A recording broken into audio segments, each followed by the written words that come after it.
Hello दोस्तों, welcome to my YouTube channel. दोस्तों, मैं ट्रेन मैनेजर रवि आप सबका अपने यूट्यूब चैनल पर स्वागत करता हूं। तो दोस्तों, जैसा कि आप लोगों ने थंबनेल में देख लिया कि आज हम किस टॉपिक को कवर करने वाले हैं विद ट्रिक्स के साथ। तो दोस्तों, ये जो चैप्टर है ना, यहाँ से जब क्वेश्चन आता है ना, तो मैं सच बता रहा हूँ 50% स्टूडेंट ना इस चैप्टर को छोड़ देते हैं और 50% स्टूडेंट, 50 क्या मैं ये बोलता हूँ 30-33%, 40% लोग ही इसका सही उत्तर कर पाते हैं। बाकी सब लोग इसका जो है आंसर जो है नहीं दे पाते। तो इस चैप्टर को मैं आज बिल्कुल ट्रिक्स के साथ 10 मिनट में आपके साथ खत्म करने वाला हूं और बहुत ही इजी वे में आप लोग याद कर लेंगे। देखिए, यहां से क्वेश्चन क्या पूछता है, यहां से क्वेश्चन आपसे आप लोगों से पूछेगा, यहां से पूछेगा कि अनुच्छेद 243 आर्टिकल जो 243 है उसके ए भाग में क्या है, पंचायतों से रिलेटेड किस चीज से संबंधित है। तो आपको 4 ऑप्शन दे देगा, ग्राम सभा दे देगा, आपको ग्राम पंचायतों की संरचना दे देगा, कुछ इस तरीके से क्वेश्चन दे देगा। और इसके कई भाग हैं, ए से लेके MNO तक हैं, ठीक है। तो उसको हम लोग बिल्कुल कंप्लीटली ट्रिक के साथ आज याद करने वाले हैं। आइए वीडियो को बिना देर किए जल्दी से स्टार्ट करते हैं। देखिए, पहला क्वेश्चन है इसका कि अनुच्छेद आर्टिकल 243A किस चीज से संबंधित है, यानी जो पंचायतों के किस चीज से संबंधित है। तो इसका आंसर जैसे कि आप लोगों ने देखा होगा, दिख रहा होगा, ये है आपका ग्राम सभा। ग्राम सभा को हम लोग क्या बोलते हैं, इंग्लिश में असेंबली बोलते हैं।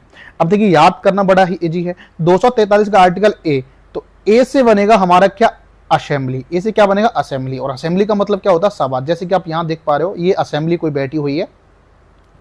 तो ए से जब भी हमसे ए पूछेगा तो ए फॉर होगा हमारा ट्रिक की असेंबली, और असेंबली का मतलब होता है ग्राम सभा। तो आप इजीली बता दोगे कि अनुच्छेद 243 के ए में पंचायतों की ग्राम सभा से संबंधित यह आर्टिकल है। ठीक है मेरे भाई, आशा करते हैं आप लोगों को इजीली याद हो गया होगा। विद इमेज के साथ मैं इनको याद करवा रहा हूं। और चलिए आगे बढ़ते हैं। नेक्स्ट है आपका मेरे भाई की अनुच्छेद 243 के बी में क्या है, आर्टिकल 243 के बी। अब बी से पकड़ लिया हमने, हम लोग केवल इनको ही पकड़ेंगे, बी सी डी इनको ही पकड़ेंगे और इन्हीं से ट्रिक बनाएंगे। तो बी फोर क्या होता है, बी फोर देखिए यहाँ पे जैसे मकान ये बनाया जा रहा है, तो बनाने को हम लोग क्या बोलते हैं, बिल्ड बोलते हैं। बिल्ड, बिल्ड मींस किसी चीज का निर्माण करना, बनाना, गठन करना। तो बिल्ड का मतलब क्या होता है मेरे भाई, गठन करना। तो इसमें आर्टिकल 243 के बी में क्या है, गठन। किससे संबंधित है मेरे भाई, गठन से संबंधित है। तो आराम से इजीली से बता पाओगे। जब भी आपसे पूछेगा अनुच्छेद 243 के बी पंचायतों के किस क्षेत्र से संबंधित है, या तो आप लोग बोलेंगे बी फॉर बिल्ड, यानी गठन।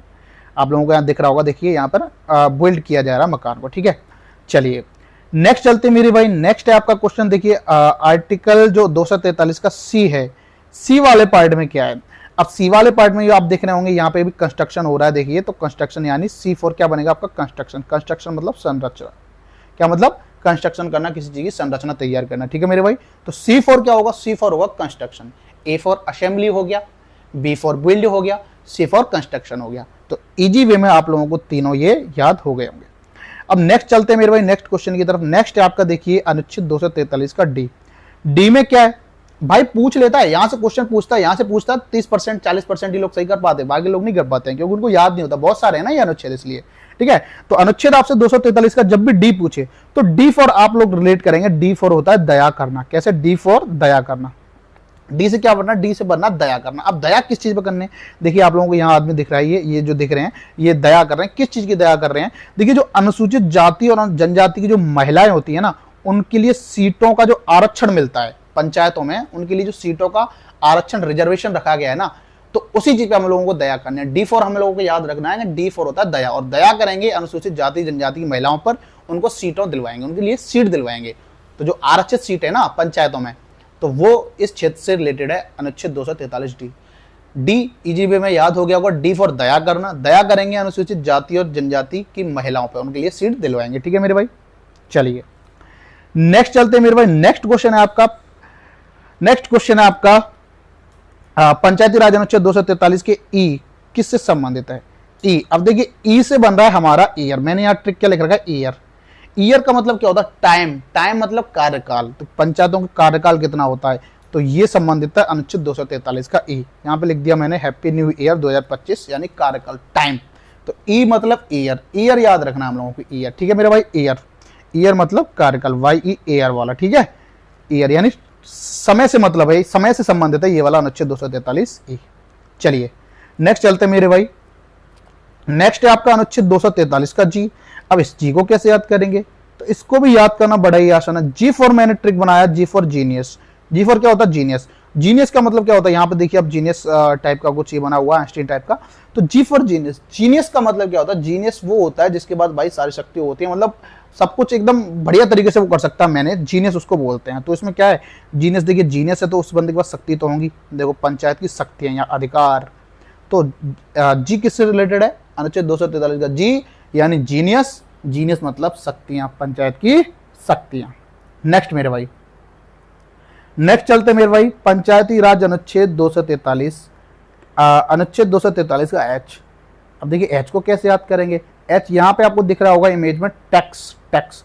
एच को मैंने रिलेट किया है हाई टैक्स से, किससे, हाई टैक्स, हाई टैक्स। तो ये हो जाएगा पंचायतों द्वारा जो कर लगाया जाता है, टैक्स को क्या बोलते हैं हम लोग, कर, कर। तो भैया अनुच्छेद एच यानी हाई टैक्स, टैक्स यानी कर, जो उच्च कर या कर लगाया जाता है वो अनुच्छेद 243 के एच से संबंधित है। गॉट इट, अनुच्छेद 243 का एच यानी हाई टैक्स। नेक्स्ट मेरे भाई, इजी वे में मैं आपको याद करवा रहा हूं और 10 मिनट में जल्दी से याद करवा देता हूं। देखिए आज के बाद आप इसको कभी नहीं भूलोगे, ये मेरा वादा आपसे।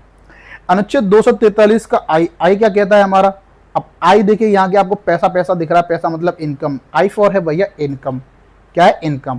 तो इसको कैसे, वित्तीय पूर्वावलोकन के लिए वित्त आयोग का गठन। वित्त आयोग क्या करता है, वित्त आयोग भैया पैसा वैसा से रिलेटेड, वित्त पैसा, पैसा मनी, आय। तो आई यानी वित्त, आई यानी पैसा मनी, आय, वित्त आयोग। तो आय रिलेट हो रहा है इनकम से, इनकम यानी आय, आय यानी आय। वित्त आयोग क्या करता है, पैसे से रिलेटेड होता है, आय से रिलेटेड होता है। तो वित्त आयोग का गठन अनुच्छेद 243 के आई में है।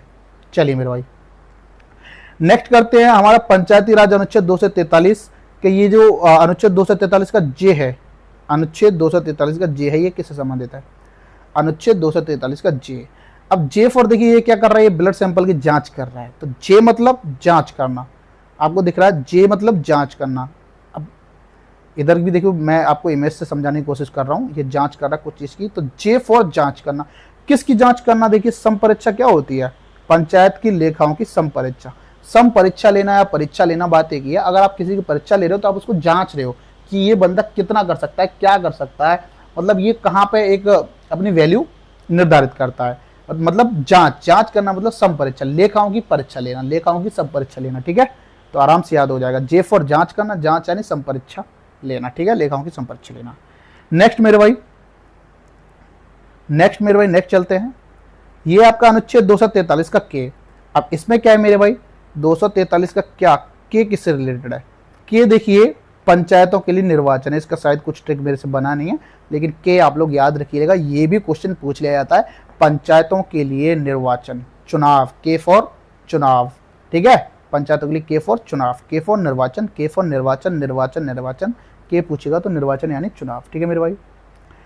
नेक्स्ट चलते हैं मेरे भाई, नेक्स्ट है आपका देखिए 243 का एल, अनुच्छेद 243 के एल में क्या है। अब एल फॉर क्या है, एल में एल से मैंने ट्रिक बनाया, लागू होना, लागू होना। एल क्या मतलब है, लागू होना, एल से बनाया मैंने लागू होना। अब क्या लागू हो रहा है, देखिए इधर संघ राज्य क्षेत्रों को लागू होना, केवल यही याद रखना है आपको, लागू होना। आपको 4 ऑप्शन जैसे मिलेंगे ना, आप तुरंत क्लिक कर देंगे, एल, एल फॉर लागू होना, जहां आपको लागू होना मिलेगा आप लोग तुरंत क्लिक कर दोगे। तो संघ राज्य क्षेत्रों को, संघ राज्य क्षेत्रों को लागू होना, ठीक है। एक और इसके बाद उसमें लागू नहीं होगा तो उसको भी याद कराएंगे, देखिए तो एल आएगा, तो एल मतलब संघ राज्य क्षेत्रों को लागू होना। इधर देखिए ये भी कोई न्याय व्याय कर रही है, मतलब लागू करेंगे अपना न्याय, ठीक है। तो नेक्स्ट चलते हैं मेरे भाई, नेक्स्ट है आपका पंचायती राज अनुच्छेद 243 का एम। एम में क्या रिलेटेड है, एम किस चीज से रिलेटेड है। अब देखिए एम, एम एम मतलब मना करना, एम से मैंने क्या बनाया ट्रिक, मना करना। अब यहाँ पे क्या, संघ राज्य के भाग का कुछ क्षेत्रों का लागू ना होना। पहले में क्या था, मना करना मतलब लागू ना होना, एल मतलब लागू होना, और एम मतलब मना करना। मना करना मतलब लागू ना होना, एक ही तो चीज है ना। तो अगर अनुच्छेद एल आता है तो मतलब लागू होना, अगर एम आता है मना करना मतलब लागू ना होना। ये देखिए आपका उंगली दिखा रहा है, मना कर रहा है, वो इसको ये दे रहा है, आपका कोल्ड ड्रिंक दे रहा है या कुछ भी दे रहा है, इससे मना कर रहा है, मतलब लागू ना होना, मना करना, एम फॉर मना करना। चलिए मेरे भाई नेक्स्ट देखते हैं, नेक्स्ट है मेरे भाई अनुच्छेद 243 का एन। एन क्या है, एन फॉर बनाया मैंने निरंतर बने रहना, कोई भी काम है निरंतर काम करते रहना। देखिए ये बंदा सीढ़ी पर चढ़ते हुए जा रहा, चढ़ते हुए जा रहा, चढ़ते हुए जा रहा, निरंतर चढ़ते जा रहा, निरंतर चढ़ते जा रहा, एक काम को निरंतर करते रहना। तो बस एन फॉर यही इसी से रिलेटेड विधियों और पंचायतों का निरंतर बने रहना, आप लोग यहाँ देख सकते हो निरंतर बने रहना, अनुच्छेद 243 का एन, यानी एन मतलब निरंतर बने रहना, पंचायतों का निरंतर बने रहना। ठीक है मेरे भाई, नेक्स्ट चलते हैं। नेक्स्ट है आपका अनुच्छेद 243 का ओ। ओ किस चीज से रिलेटेड है? ओ फॉर बनाया मैंने, देखिए ऑब्जेक्शन, आप लोग यहाँ देख सकते हैं जो आपका जज साहब करते हैं ना, ऑर्डर ऑर्डर है ना, ऑब्जेक्शन करते हैं, तो ओ फॉर ऑब्जेक्शन। ऑब्जेक्शन मतलब क्या? निर्वाचन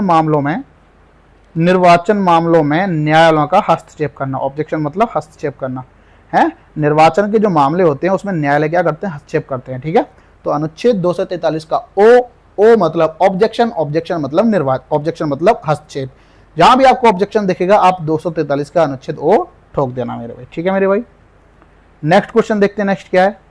नेक्स्ट है मेरा भाई, ये एफ बच गया था, शुरू में मैं नहीं करा पाया था इसको, ये इधर लिख दिया मैंने एफ। ठीक है, तो अनुच्छेद 243 का एफ क्या कहता है मेरे भाई? एफ की ट्रिक बहुत ही आसान है। यहाँ पे देखिए, आपने फेल मूवी देखी होगी, देखिए कि नहीं? हाँ, बी ए फेल है, कौन सी है? 12 फेल। 12 फेल ये वाली मूवी है। तो एफ और बनाया मैंने फेल। फेल हो जाना मतलब अयोग्यताएं दर्शाना अपनी, मतलब योग्य ना होना। फेल होना मतलब अयोग्य होना, योग्य ना होना, तो बस इसमें सदस्यों के लिए अयोग्यता है। फेल मतलब अयोग्यता है, योग्य ना होना। फेल हो जाना, अयोग्य होना, योग्य ना होना, तो अयोग्यता इसमें है, सदस्यों के लिए अयोग्यता है। ठीक है मेरे भाई, आसानी से याद हो गया होगा। आई थिंक ये लास्ट क्वेश्चन था आज का, और मैंने आपको बहुत ही इजी वे में इनको याद करवा दिया है। और अगर आप लोग रिवीजन की बात करते हैं तो मैं आपको जल्दी से इसका रिवीजन भी करवा देता हूँ फटाफट। मैं सीधा सीधा बोलूँगा, देखिए अनुच्छेद 243 का ए आप बोलेंगे असेंबली, ग्राम सभा। अनुच्छेद 243 का बी में क्या है? बोल्ड यानी गठन। सी में क्या है? कंस्ट्रक्शन यानी संरचना। डी में क्या है? दया करना, अनुसूचित जाति और जनजाति की महिलाओं के लिए सीटों का आरक्षण दिलवाएंगे, उन पर दया करेंगे। ई मतलब होता है कार्यकाल, ईयर। ठीक है मेरे भाई। एफ मतलब क्या है? यहाँ आप देख भी सकते हो साथ के साथ, एफ मतलब फेल था जो मैंने बाद में कराया, फेल यानी योग्य ना होना, अयोग्य होना। जी मतलब क्या? जीनियस होना, मतलब इसकी शक्तियां होना। ठीक है। एच मतलब हाई टैक्स, मतलब कर से रिलेटेड। आई मतलब इनकम यानी वित्त आयोग का गठन, पैसा का गठन। ठीक है। जे मतलब जांच करना, किसकी जांच करना? संपरीक्षाओं की जांच करना। के मैंने एक बिना ट्रिक से करवाया है, इसको भी याद कर लीजिएगा। के मतलब चुनाव, निर्वाचन। ठीक है मेरे भाई। एल मतलब लागू होना, कुछ भागों का लागू होना। एम मतलब मना करते ना, कुछ भागों का लागू ना होना। ओ मतलब मेरे भाई ऑब्जेक्शन। ओ मतलब क्या? ऑब्जेक्शन। ऑब्जेक्शन मतलब हस्तक्षेप। ये देखिए आप, हस्तक्षेप। ठीक है। तो M N O I think सारे हो गए हैं आज के। ठीक है, ये वाला मैंने करवाई था, तो ये आपका रिवीजन भी हो गया। तो दोस्तों बताना आप लोगों को ये वीडियो कैसी लगी, और अगर आपको ये ट्रिक्स पसंद आई हो तो आप लोग बताइएगा किस चैप्टर में मैं अगली ट्रिक लेके आऊँ। आप लोग चैप्टर का नाम लिखिए, मैं उसमें से छांट लेता हूँ कि अब फटाफट से इस चैप्टर मेरे को वीडियो लेकर आनी है विद ट्रिक्स। ठीक है, जैसे ही मेरे को टाइम मिलता है मैं तुरंत वीडियो बनाता हूँ भाई, क्योंकि थोड़ा ड्यूटी मेरी ऐसी है कि थोड़ा लेट वेट भी हो जाता हूँ मैं। तो आप लोग कमेंट में बताइएगा कि कैसी लगी ट्रिक, और किस वीडियो पे आप लोग किस टॉपिक पे आप लोग वीडियो चाहते हैं विद ट्रिक्स के साथ। ठीक है। तो भाई इससे पहले, वीडियो को खत्म करने से पहले मैं आपको 2 क्वेश्चन पूछ लेता हूँ कि आप बताइएगा कि 243 के अनुच्छेद डी में क्या है और अनुच्छेद 243 के एच में क्या है। ठीक है। और बाकी यही कि भाई प्यार दिखाइए, सपोर्ट वोट करिए और बने रहिए हमारे चैनल पे। मिलते रहेंगे आपके हर वीडियो में, मिलते रहेंगे आपके साथ अगली वीडियो में अगले टॉपिक के साथ। ठीक है, तब तक के लिए मेरे भाई जय हिंद जय भारत। ठीक है, कमेंट करना ना भूलें भाई। चलिए, जय हिंद जय भारत।